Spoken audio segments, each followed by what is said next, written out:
Today on American Strangeness, ghosts of the Washington Monument, but not the one you're thinking of.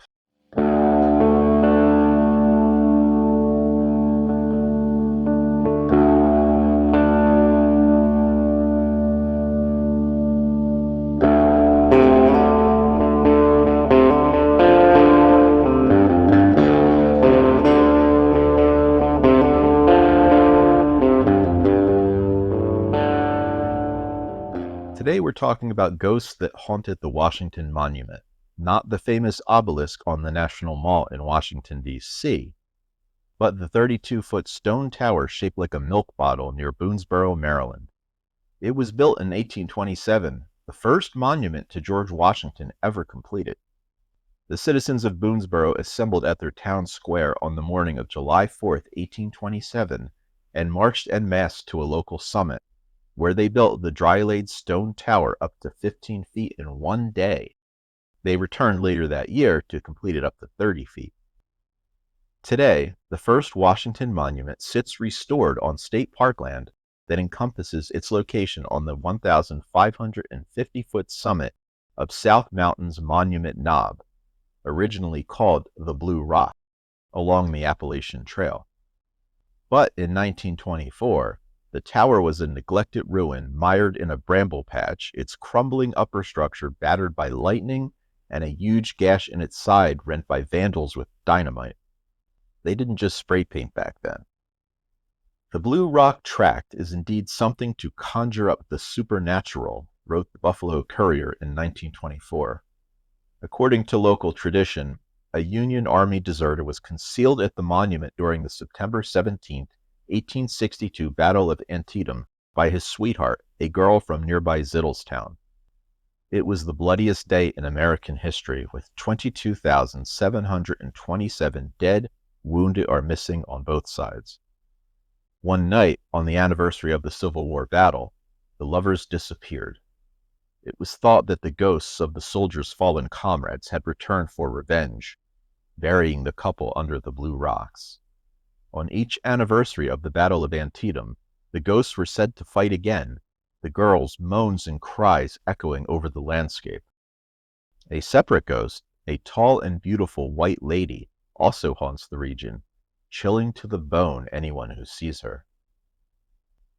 J. Hubert Smith, who owned the adjoining property, once belonging to the Zittle family, who donated the land for the monument, was said to know all the lore of the mountain.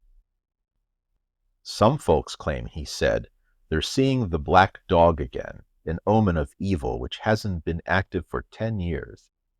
'Tis a phantom of huge proportion which stalks along the roadside, or jumps from peak to peak in the hills, wrote the Courier. Few admit having met him, the phantom dog, but all know those who have. The beast is oftenest seen at a spring at Zittlestown on William H. Klein's property.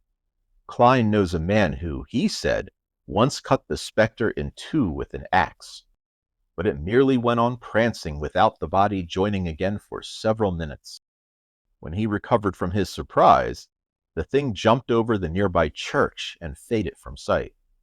Smith asserts he's seen a real dog there, bigger than a large calf, black all over and hard to catch. This he believes to give ground for the stories. Incidentally, George Washington was what one would call a dog person, caring for them diligently and tenderly. He kept and bred numerous canines at his Mount Vernon estate in Virginia, with the pack housed in the property's kennels. Washington helped to develop the American foxhound hunting breed, raised terriers, and owned a variety of working, herding, sporting, and non-sporting dogs.